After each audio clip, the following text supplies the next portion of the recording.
Hello students, चलिए start करते हैं। एक्सरसाइज 12.2 लीनियर प्रोग्रामिंग का क्वेश्चन नंबर 10 देखते हैं क्या है। There are two types of fertiliser F1 and F2। दो टाइप के फर्टिलाइजर की बात कर रहा है, एक F1 एक F2 है। F1 consist of 10% nitrogen and 6% phosphoric acid. जो हमारा F1 था फर्टिलाइजर, उसके अंदर 10% नाइट्रोजन है, 6% फास्फोरिक एसिड है। F2 के अंदर 5% नाइट्रोजन है और 10% फास्फोरिक एसिड है। क्लियर हो गई बात। After testing the soil condition, a farmer finds that she needs at least 14 kilogram of nitrogen and 14 kilogram of phosphoric acid. एक किसान ने अपनी सोइल को टेस्ट करवाया, जमीन को टेस्ट करवाया, जमीन के अंदर मिट्टी को। उसको पता लगा कि उसकी मिट्टी में 14 किलोग्राम नाइट्रोजन की जरूरत है, 14 किलोग्राम फास्फोरिक एसिड की जरूरत है फॉर द हर क्रॉप, उसकी फसल के लिए। इफ F1 कॉस्ट ₹6 पर किलोग्राम एंड F2 कॉस्ट ₹5 पर किलोग्राम। अगर उसने क्या कहा है कि F1 फर्टिलाइजर की कॉस्ट ₹6 पर किलोग्राम है और F2 की ₹5 पर किलोग्राम है। Determine how much of each type of fertilizer should be used so that the nutrient requirement are meet at the minimum cost. What is the minimum cost? तो हमें क्या करना है, कॉस्ट को मिनिमाइज करना है और साथ में उसकी कंडीशंस भी फुलफिल हो जानी चाहिए कि जो उसको क्रॉप के लिए रिक्वायरमेंट है वो भी उसकी पूरी हो जाए। बात आ गई समझ में? चलो भाई ध्यान से देखते हैं। इसके अंदर सबसे पहले हम क्या करते हैं, यहां पे एज्यूम करते हैं let farmer need X kilogram of F1 and Y kilogram of F2। X kilogram F1 का फर्टिलाइजर चाहिए, Y किलोग्राम F2 चाहिए उसको अपनी नीड्स को पूरा करने के लिए। अब मेन काम हमारा XY ही पॉइंट निकालना है हमें लीनियर प्रोग्रामिंग से। उसके बाद देखो हमें मिनिमाइज क्या करना है, Z is equal to 6 kilogram F1 की कॉस्ट आ रही है, 5 किलोग्राम F2 की कॉस्ट आ रही है। कॉस्ट पे ध्यान दे लो, कॉस्ट को मिनिमाइज करना है तो 6x प्लस 5y, इसको क्या करना है बच्चों, मिनिमाइज, ऐसे लिख लो। अब कंस्ट्रेंट पे ध्यान दे लो, दो कंस्ट्रेंट बना रखे हैं उसने। फर्स्ट वाला देखो 10% नाइट्रोजन 6% फास्फोरिक एसिड, और यहां पे 5% नाइट्रोजन 10% फास्फोरिक एसिड। पहले नाइट्रोजन को उठाओ, ये रहे दोनों, तो कितना है 10% ऑफ X, F1 है ना, और F2 के अंदर 5% नाइट्रोजन है तो प्लस में 5% ऑफ Y, ये लिए जाएंगे। और ये नाइट्रोजन मैक्सिमम कितना हो सकता है, 14 किलोग्राम, तो ग्रेटर देन इक्वल टू 14 मतलब ग्रेटर देन 14। मैक्सिमम मतलब 14 किलोग्राम तो चाहिए ही चाहिए, उससे ज्यादा बेच सको तो लेस वैल्यू क्या होगी 14, तो इससे ग्रेटर वैल्यू होनी चाहिए इनकी। दूसरा कंस्टेंट क्या है, फास्फोरिक एसिड पे आ जाओ। 6% ऑफ X प्लस में 10% ऑफ Y, ये भी कितना होना चाहिए, 14 से ज्यादा। एट लिस्ट का है ना, कम से कम 14, तो ग्रेटर देन इक्वल टू आएंगी ये वैल्यू। समझ में आ गई बात? ठीक है, यहां पे मैक्सिमम वैल्यू बोला होता तो लेस देन इक्वल टू ले लेते। ये आगे इसको सिंप्लीफाई कर लो। 10% ऑफ X का मतलब क्या हो गया, 10/100, अच्छे से समझो इसको, मल्टीप्लाई X प्लस में 5% का मतलब 5/100 multiply Y greater than equal to 14। दूसरी कंडीशन क्या है हमारी, 6/100 ऑफ X प्लस में 10/100 of Y greater than equal to 14। इनको सिंप्लीफाई करो, 0 से 0 कट गया, यहां पे क्या आ गया मेरा 1/10। 1/10 का मतलब 0.1x प्लस में 5/100 है तो ये क्या आ जाएगा, कट मत करो इसको, ये आ गया 0.05y greater than equal to 14। यहां पे देखो ये क्या आ जाएगा 0.06x, और प्लस में 1 0 से 1 0 कट गई तो 0.1y greater than equal to 14। ये दो कंडीशन बन गई, और एक कंडीशन क्या होती है, XY greater than equal to 0। ये आ गए हमारे पास कंस्ट्रेंट। अब बच्चों ध्यान से सुनो एक बात मेरी, अगर मैं इनको ग्राफ बनाने लग जाऊं इनका और टेबल बनाने लग जाऊं तो पॉइंट में वैल्यू जाएंगी, थोड़ी सी गड़बड़ हो जाएगी, दिक्कत आएगी आपको ग्राफ प्लॉट करने में। इसका सिंपल सॉल्यूशन देखो क्या है, यहां पे पॉइंट के बाद 2 डिजिट है, इस पूरी इक्वेशन को 100 से मल्टीप्लाई कर लो। देखो क्या बन गया, 100 से 0.1 को करेंगे तो क्या हो जाएगा 10x, ये क्या हो जाएगा प्लस में 5y greater than equal to, इसको भी 100 से मल्टीप्लाई करेंगे तो 1400। सिंपल इक्वेशन बनी या नहीं बनी, बन गई ना। सिमिलरली इसको भी 100 से मल्टीप्लाई कर लो, ये क्या हो जाएगी 6x प्लस में यहां पे 10y greater than equal to 1400। ये भी सिंपल सी इक्वेशन बन गई। अब तो दिल खुश हो गया होगा। अब ये सोच रहे होगे सर ऐसा क्यों किया, यहाँ पे फ्रैक्शनल वैल्यू थी, डेसिमल में हमारे पास थी इक्वेशन, ये विदाउट डेसिमल आ गई, इनसे ग्राफ प्लॉट करना इजी हो जाएगा। ठीक है, अब आपने पिछले क्वेश्चन में देखा होगा हम इस तरीके की इक्वेशन होती थी 20 से 20 कट कर देते थे, उनको सिंपल बना लेते थे। तो यहाँ पे भी हमने क्या किया, 100 को पूरी इक्वेशन से मल्टीप्लाई कर लिया, यहाँ पे भी 100 से कर लिया, सिंपल इक्वेशन बना दी। अब इसकी टेबल देखो कितनी इजी बन जाएगी। ये x ये y, x को 0 लिया, y की वैल्यू क्या आ जाएगी 5 से इसको डिवाइड करो, 5 2 जा 10, यहाँ पे 40 हो गया, 5 8 जा 280 आ गई। आ गई या नहीं आ गई, बिल्कुल आसान होगी वैल्यू। यहाँ पे y को 0 लिया तो x की वैल्यू क्या आ गई 140 आ गई।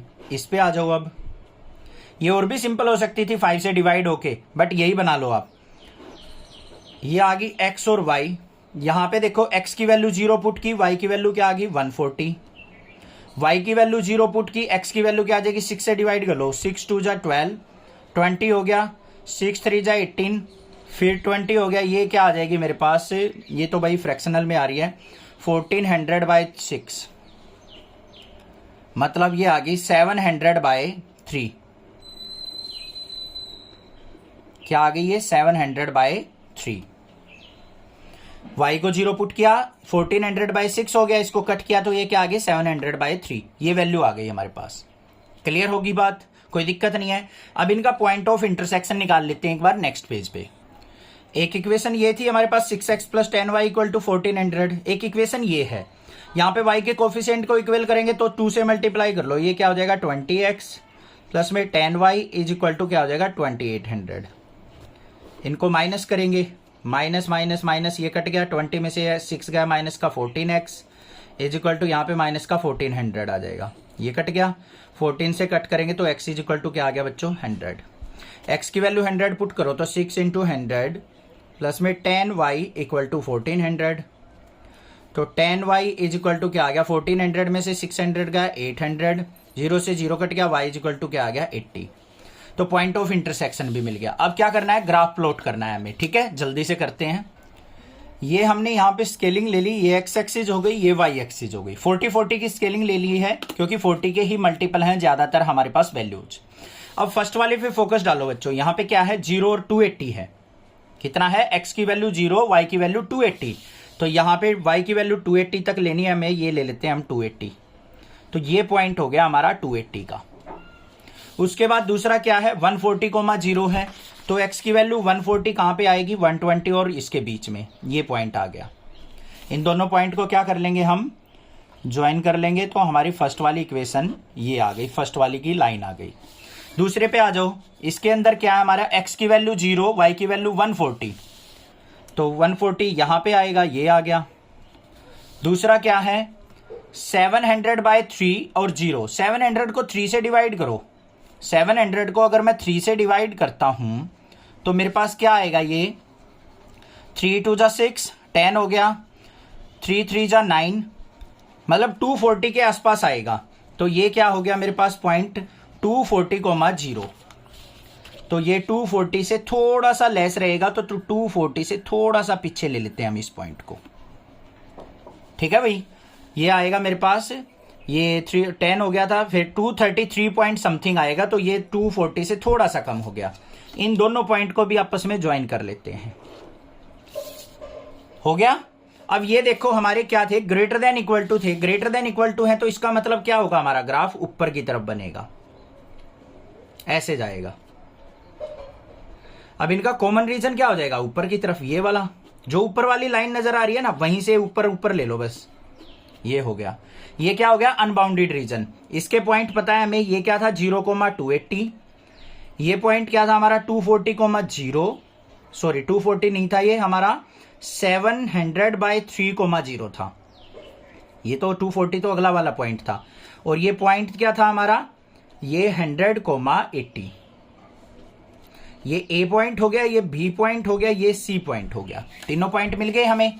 अब हमें क्या करना है, कोस्ट को मिनिमाइज करना है, तो यहां पे क्या लिखेंगे हम, feasible region is, feasible region is unbounded, unbounded है, ऊपर की तरफ जा रहा है इनफाइनाइट की तरफ। और पॉइंट क्या है यहाँ पे, ए पॉइंट क्या हमारा 0,280, बी पॉइंट क्या है 100,80 और सी पॉइंट क्या है हमारा 700/3,0 और z इज इक्वल टू क्या था हमारा ऑब्जेक्टिव फंक्शन 6x + 5y, शायद यही था, हाँ ये रहा 6x + 5y। इसको मिनिमाइज करना है, वैल्यू पुट करते हैं यहाँ पे बारी बारी से। एट ए देखते हैं क्या कॉस्ट आती है।